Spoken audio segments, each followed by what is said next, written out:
The morning sun over Naval Air Station Coronado was a sharp, brilliant yellow, burning off the last wisps of coastal fog. It was the kind of morning that promised a good day, but for Lieutenant Sarah Jenkins, it felt more like the start of a long, uphill battle. She stood beside a massive C-17 transport plane, the noise of its idling engines a deep, throaty rumble in her chest. She adjusted the strap of her backpack, her eyes scanning the team gathering nearby. They were exactly as she had pictured, a wall of muscle and swagger, dressed in fatigues, their faces a mix of hard lines and quiet confidence. This was Alpha Platoon, a legendary Navy SEAL team, and Sarah was their newest, and most unwelcome, addition. Sarah wasn't a SEAL, she was an Air Force officer, a specialist in aerial reconnaissance. Her job was to fly the newest, most high-tech drones, the kind that could see a dropped coin from a mile high and read the date on it. She was the best in her field, a genius with a joystick and a screen. But to the men of Alpha Platoon, she was just an outsider. She was a woman in their world, and they saw her as a liability, a desk jockey who had no business on a joint ops team with them. The SEAL team leader, a man named Commander Grant, was a mountain of a man with a jaw made of granite and a permanent scowl. He walked over to her, his boots crunching on the tarmac. His gaze was cold and dismissive, sweeping over her small frame as if looking for something he could break. "Lieutenant Jenkins," he said, his voice a low growl that barely cut through the engine noise. He didn't bother to salute. "Read your file, top of your class, perfect record, and you're here to show us how to use a video game controller." The comment was meant to sting, and it did. Sarah kept her face a mask of calm professionalism. "Commander, the system I operate is the most advanced recon platform in the world. It's not a game." Grant let out a short, humorless laugh. "Recon is what we do on the ground, Lieutenant. We use our eyes, we use our instincts. We don't need some kid flying a toy plane from a chair somewhere safe. Our lives depend on it." A few of the other SEALs chuckled. One of them, a broad-shouldered man with a sarcastic grin, stepped forward. "She's the bird girl, huh? What do we call her? Eagle Condor?" He looked at Sarah, a cruel glint in his eye. "No, that's too strong. She's small, like a little songbird." Another SEAL chimed in. "How about Sparrow? Little and fast?" "Nah," the first man said. "A sparrow is too common. This one's got a fancy title. Let's call her Falcon.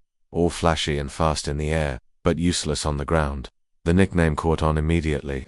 The men began to whisper it to each other, a soft but sharp sound that felt like a slap in the face. Falcon. It was a joke, a symbol of their dismissal. Sarah felt the heat rise in her cheeks, but she didn't let her composure slip. She stood a little taller, her gaze meeting the first SEAL's head-on. She wasn't going to back down. She had been through too much, worked too hard, to let a few insults get in her way. She had earned her place here, even if they didn't think so. She had graduated at the top of her class, had been a star at the Air Force Academy, and had spent countless nights in a dark control room, her mind wrapped around complex data streams, identifying targets, and saving lives from thousands of miles away. She knew her value, even if they couldn't see it. The SEAL with the sarcastic grin, she learned later, was Petty Officer First Class Ryan Razor Miller. He was known for being the best sniper in the platoon, a man who could hit a target from half a mile away in a sandstorm. He was also, apparently, the most arrogant. Grant called the team together, and the group huddled around a large map laid out on a table. Sarah watched from a distance, feeling the weight of their exclusion. It was clear she was an afterthought. They were planning a mission, and she was just supposed to be a tool, a piece of equipment to be used, not a member of the team. The mission was a simple one, or so they said. A captured pilot needed to be extracted from a remote, heavily guarded area in the Middle East. It was a classic in-and-out operation, but as she listened, she realized they were deliberately leaving her out of the conversation. They were talking about entry points and escape routes, but they weren't asking her how her drones could help. When Grant finally gestured to her to come forward, it was with a look of extreme reluctance. "This is the area, Lieutenant," Grant said, pointing to a small, dusty village on the map. "The pilot is being held in a compound here. We need to know everything about this compound, every guard, every patrol, every camera.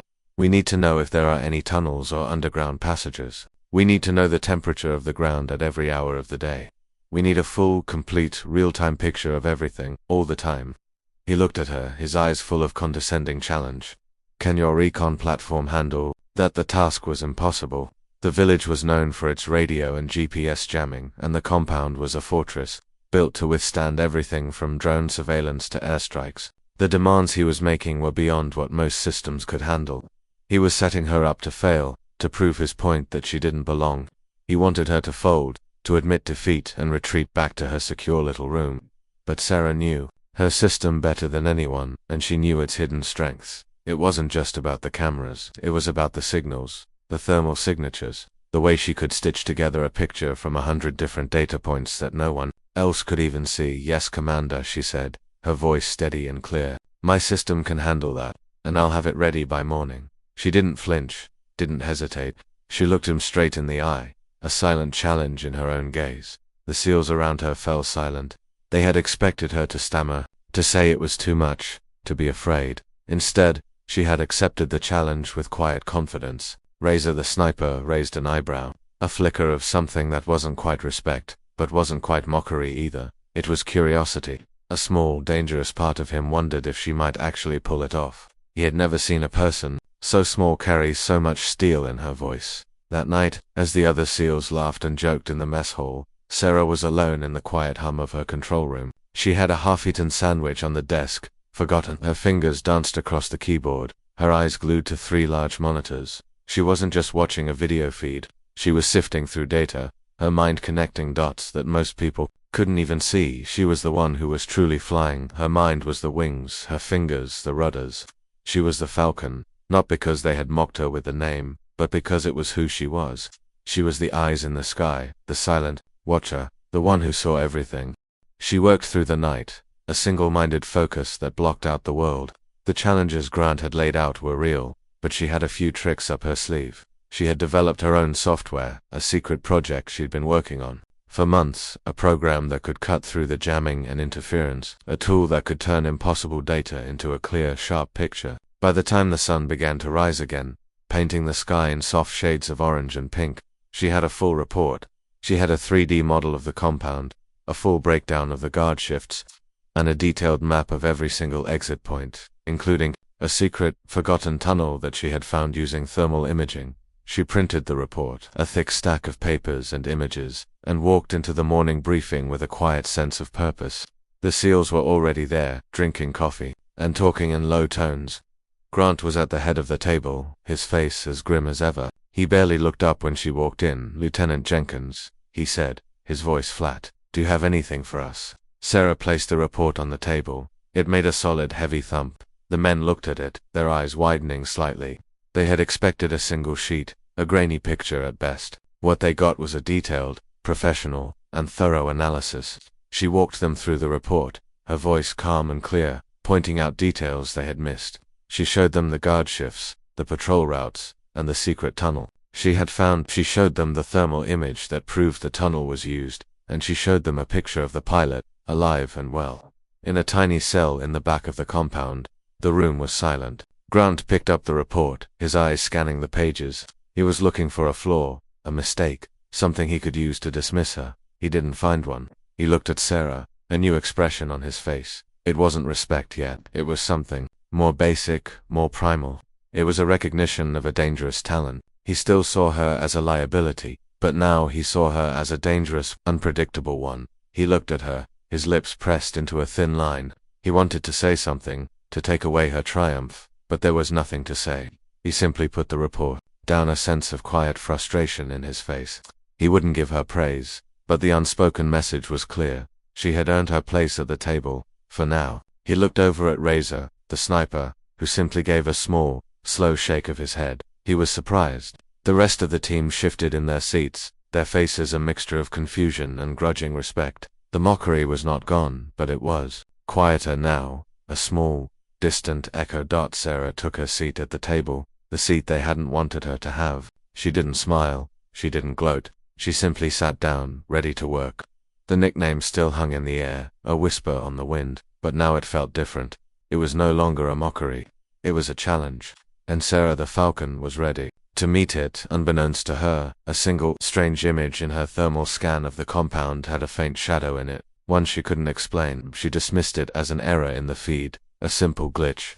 But as she would soon learn, some glitches are not glitches at all, they are warnings. And this one was a warning of a much larger, much more dangerous threat, one that was not in a distant village, but was much closer to home. The C-17 rattled through the sky, a massive metal beast cutting a path through the clouds. Inside, the air was thick with the smell of canvas, engine fuel, and sweat. The SEALs were quiet, their faces grim, a silent understanding passing between them. Sarah sat alone in a small, cramped seat, her laptop secured on her knees. The humming of the plane was a familiar comfort, a constant reminder of the distance between her and the hard reality of the ground mission they were heading into. She was grateful for the distance. It was the only space she had ever felt truly comfortable in. Down on the ground, in the loud, dangerous world of the SEALs, she was a stranger. Commander Grant sat across from her, his arms crossed, a dark cloud of doubt hanging over him. He had seen her report, had seen her detailed analysis, but he hadn't seen her in action. He hadn't seen the way her mind worked, the way she saw the world, not in simple pictures, but in 1,000 layers of information. To him she was still a risk, an unknown element in a high-stakes game. Razor, the sniper, was different. He was quieter now, a thoughtful look on his face. He was the only one who had watched her closely during the briefing, and he had seen the quiet confidence that had not a single ounce of arrogance in it. He was a man who trusted his gut, and his gut told him that there was more to this Falcon than met the eye. He didn't trust her yet, not fully, but he was willing to wait and see. The team deployed in a matter of minutes, a blur of motion and gear as they jumped from the plane. Sarah was already in her seat in a makeshift command center back at a safe, remote location. Her fingers were already moving across the keyboard, a familiar dance of control and focus. The satellite link was shaky, and the radio jamming was strong, just as she had predicted. But her system, her secret software, cut through the noise. The screen in front of her flickered to life, and a clear, sharp image of the dusty village appeared. She could see everything: the flickering lights of the compound, the slow, methodical pace of the guards, the heat signatures of the stray dogs sleeping in the alleys. Grant's voice, a low and steady rumble, came through her headset. "We're on the ground, Falcon. We're moving in. Give us a bird's-eye view." Sarah's heart pounded, a heavy, nervous beat against her ribs. She was their eyes now. Their lives were in her hands, and she knew it. The weight of that responsibility was a crushing burden, but she pushed it down, focusing only on the task at hand. "I'm on it, Commander. 2 guards on the northern wall. Their shift change is in 3 minutes. They will be looking in the other direction for about 45 seconds. That's your window." Grant's voice was a single word: copy. The team moved in, a silent ghost in the night. Sarah guided them, her voice calm and clear, a steady stream of information in their ears. She saw them ducking behind a wall, saw them crawling through the dust, saw them moving with a practiced, deadly grace. She felt a strange sense of connection to them, a bond that was forged in the silence of her control room and the chaos of their mission. But then, the glitch, the shadow she had seen in the thermal scan reappeared, a faint, almost invisible heat signature moving in a strange, unnatural pattern near the compound. It wasn't a person, it was too small, too fast. It was another drone, a smaller, faster drone that was flying much higher than hers. It wasn't a standard reconnaissance drone, it was an intelligence drone, and it was watching the SEALs. Panic, cold and sharp, gripped her. This wasn't a mistake. This wasn't a glitch. Someone else was watching. Someone who knew their plan, who knew their location, and who was actively trying to get information to the enemy. She had to warn them. "Commander," she said, her voice a little higher than she intended. "I'm seeing an unknown signal. It's a drone. It's watching you. It's near your position." There was a moment of stunned silence.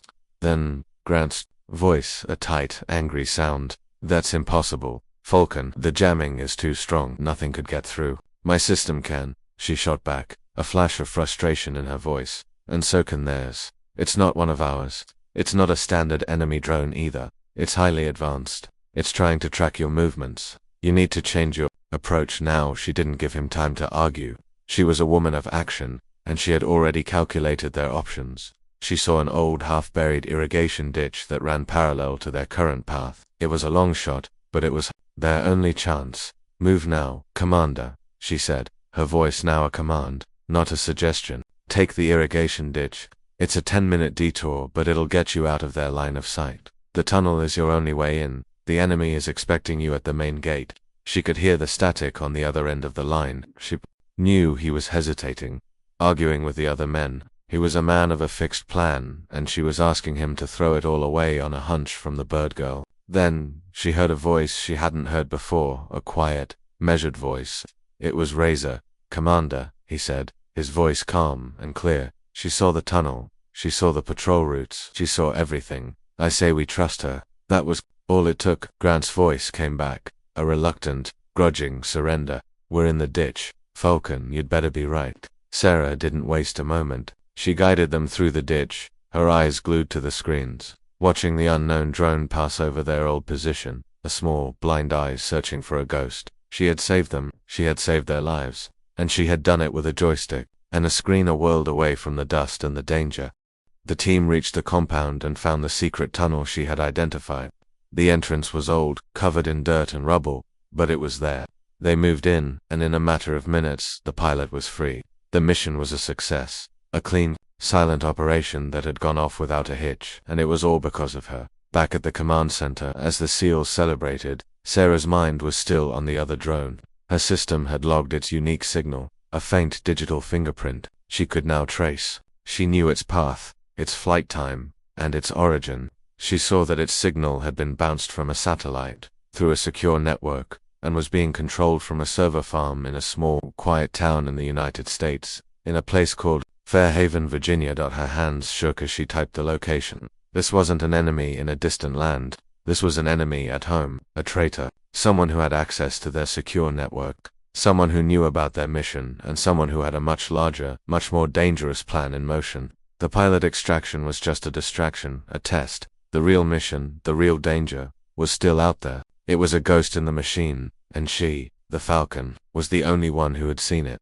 The next day, as the SEALs arrived back at Coronado, they looked at her differently. The mocking smiles were gone. The jokes had stopped. They still called her Falcon, but it wasn't a mockery now. It was a new kind of name, a name born of respect. A silent understanding had passed between them. She was still an outsider, but she was their outsider.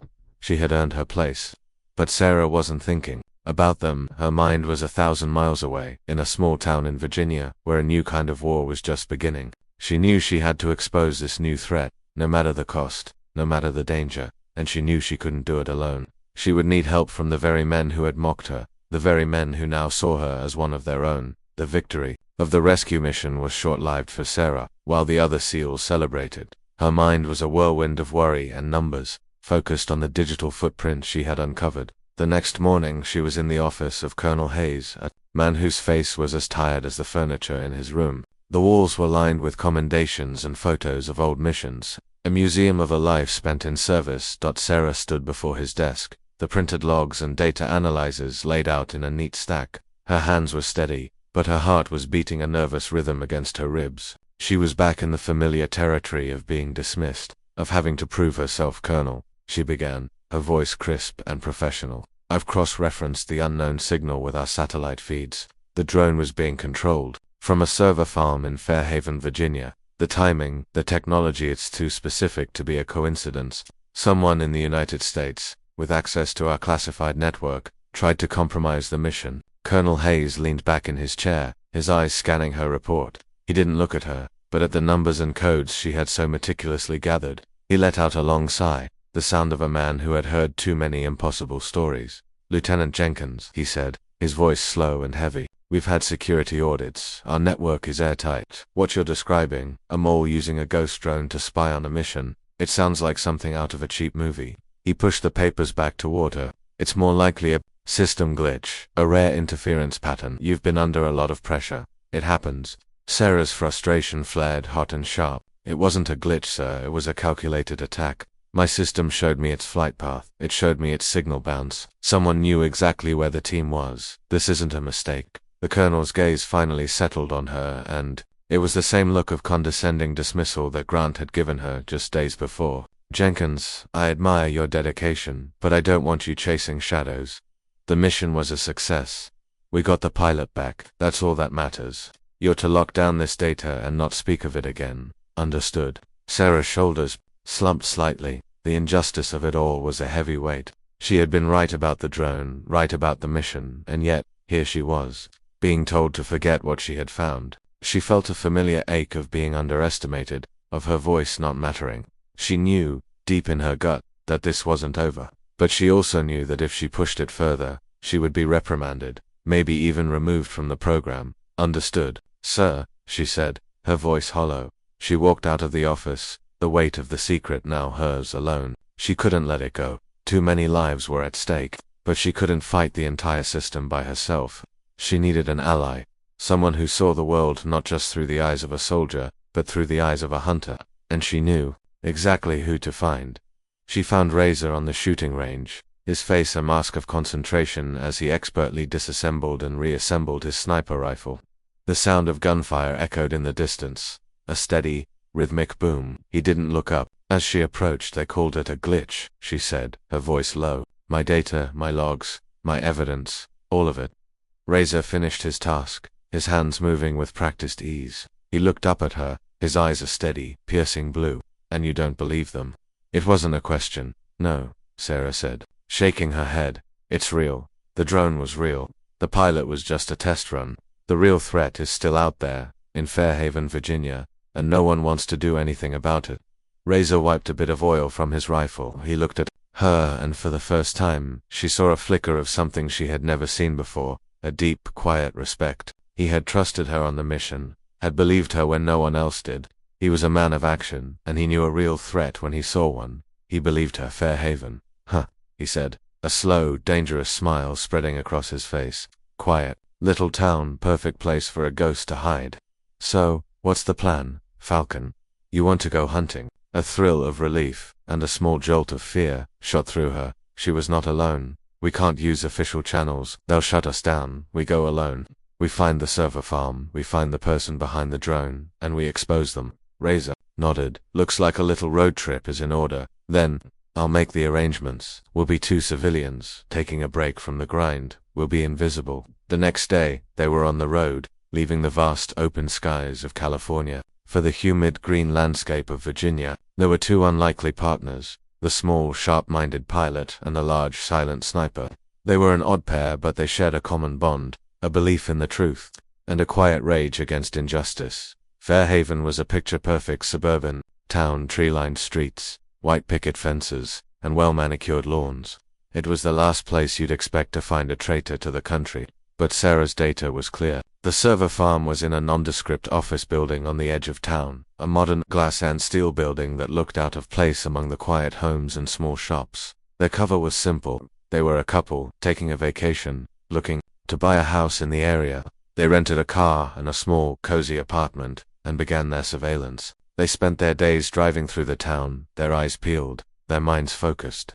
Sarah used her knowledge of signals and data to track the server farm's power usage and network traffic, while Razor, the master of observation, watched the people coming and going from the building. They worked together as if they had been a team for years. Sarah, the Falcon, was the eyes in the sky, a brilliant mind for a new kind of war, and Razor was the hunter, the man who knew how to blend in, how to read a person's body language, how to track a ghost in a crowd. But as they watched, they noticed something strange. A dark-colored SUV with tinted windows. It passed the building twice a day, every day, at the exact same time. It was an old model, unremarkable, but Sarah's keen eye for detail noticed a small, almost invisible antenna on its roof. It was a low-power high-frequency antenna, the same kind used to control drones. A cold certainty settled in Sarah's stomach. This wasn't just a server farm, it was a control center, and the SUV was a mobile command post. They were closer than they thought, but as they drove past the building that evening,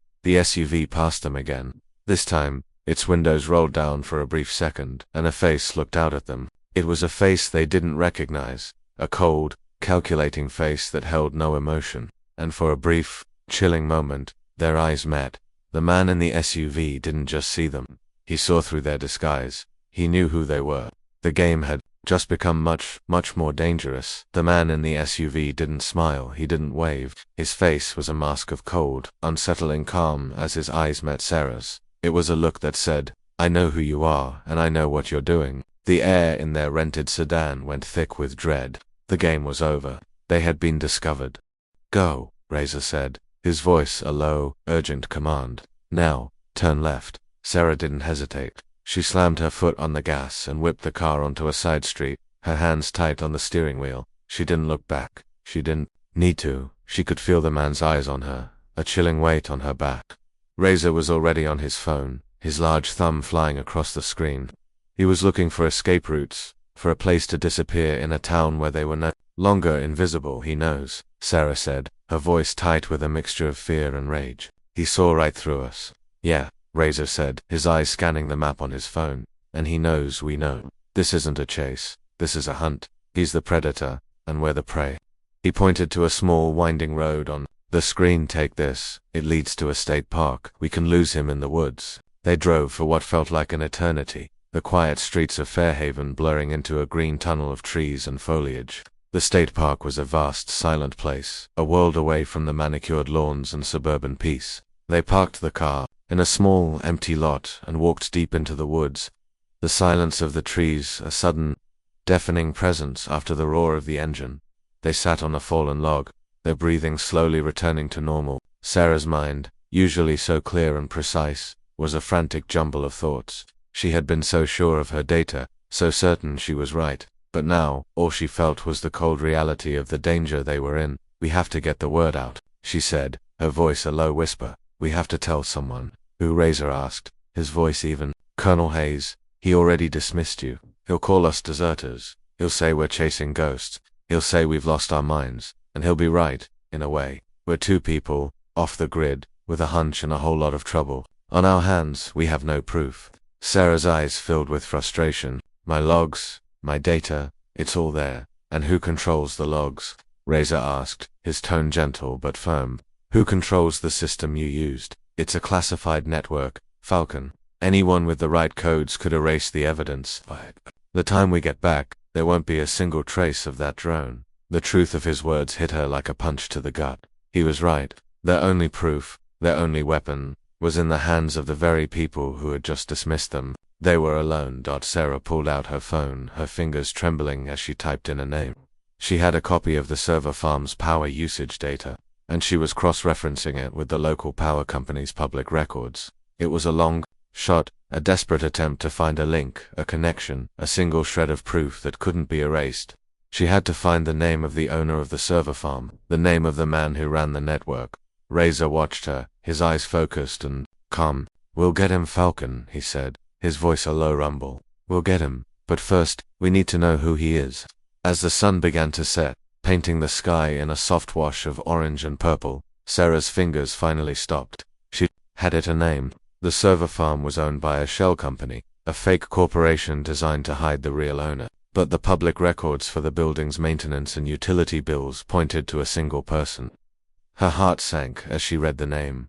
She knew it. It was a name she had seen in the news, in military briefings, a name she had respected. Razor, she whispered, her voice barely audible. It's Colonel Hayes. He owns the server farm. He's the one who was running the drone. He's the one who dismissed my report. He's the one who is the traitor. Razor's face, usually so calm, hardened into a mask of pure rage. The colonel, that son of a... He stopped himself, a deep sense of betrayal in his eyes. He's a decorated officer. He's a legend. He was supposed to be one of the good guys. The pieces of the puzzle clicked into place with a horrifying certainty. Colonel Hayes, the man who had dismissed Sarah's report as a glitch, was the very man who had created the glitch. He had been running a deep cover operation, using a ghost drone to test their security, to see if anyone would notice. And Sarah, the Falcon he had so easily underestimated, had been the only one to see the truth. But why? What was the bigger picture? As they looked at the data, they found it, a series of messages, coded and encrypted, sent from the server farm to a foreign intelligence agency. The messages weren't about the pilot extraction. They were about the SEAL team's future missions, their next targets, their movements. The pilot was just a distraction, a test. The real mission was to sell out Alpha Platoon, to give up their plans to the enemy, to get them killed. A wave of cold, righteous fury washed over Sarah. He hadn't just dismissed her, he had put their lives in danger, all for money, all for power. She thought of Commander Grant, of Razor, of the other men on the team. They had treated her badly, yes, but they were good men. They were soldiers. They deserved better than to be sold out by one of their own. We have to go to Coronado, she said, her voice firm and strong. We have to get this to Commander Grant. He's the only one who will listen. He's the only one we can trust. Razor nodded, his face grim. He's the only one who has to believe us. He'll know the truth when he sees it. They started their long drive back, a silent determination settling between them. They were no longer two people on a hunch.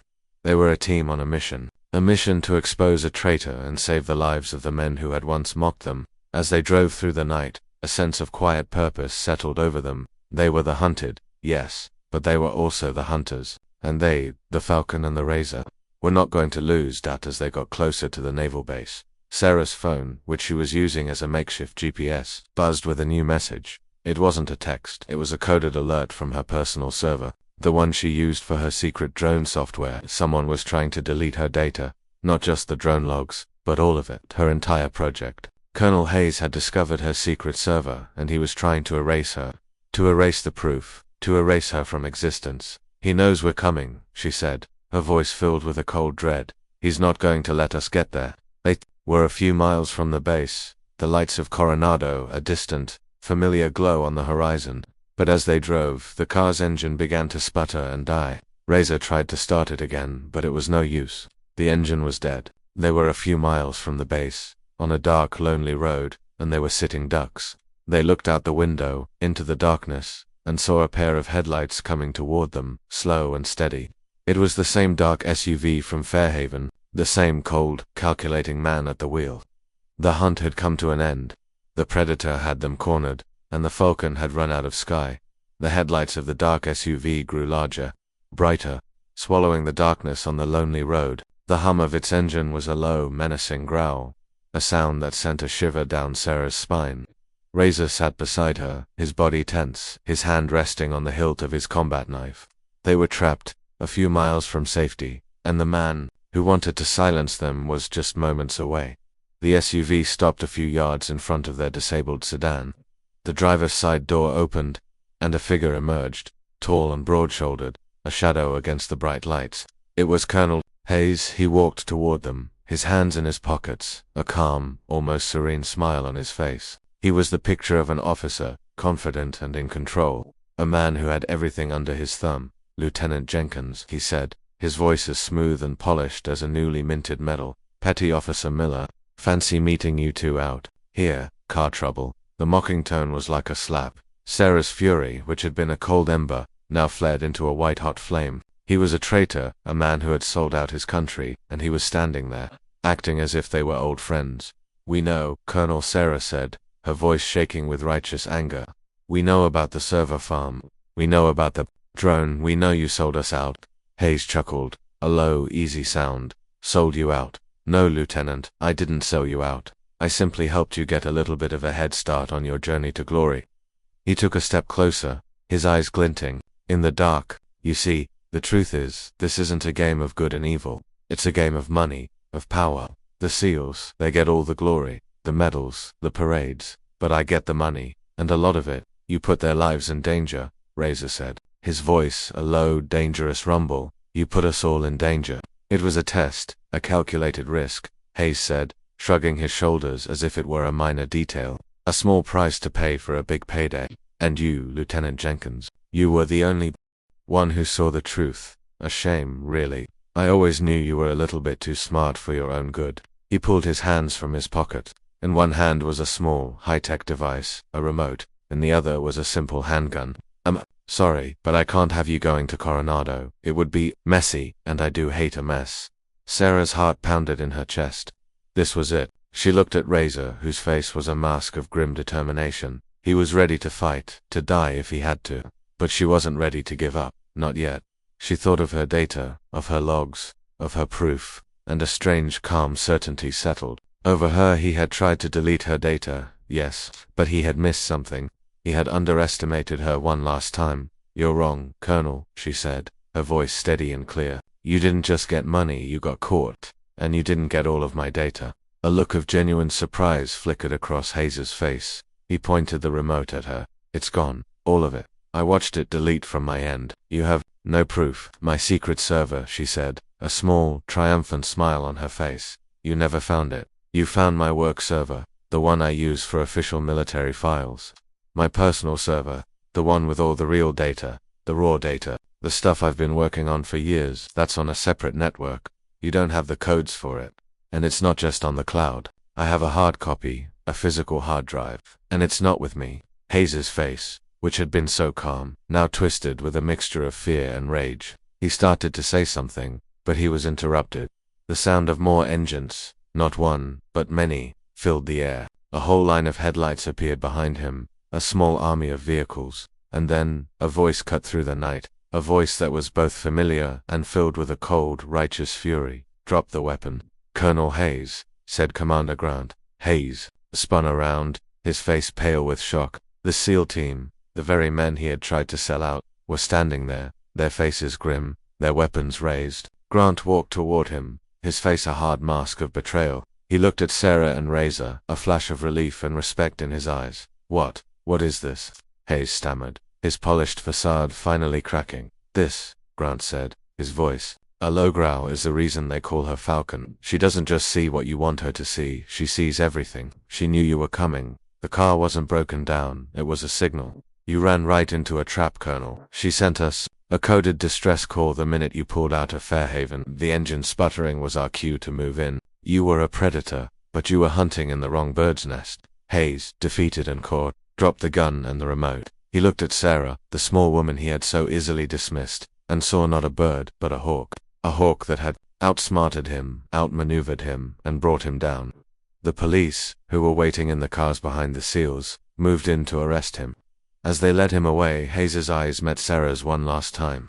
The smirk was gone, replaced by a cold, defeated understanding. She had won.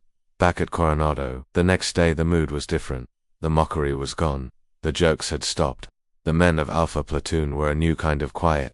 They had been sold out by a man they had trusted, and saved by a woman they had dismissed. Their view of the world, and of her, was forever changed. In the briefing room, Grant stood before the team. He looked at Sarah, who was sitting in the same seat she had sat in just days before, a seat she had fought to earn.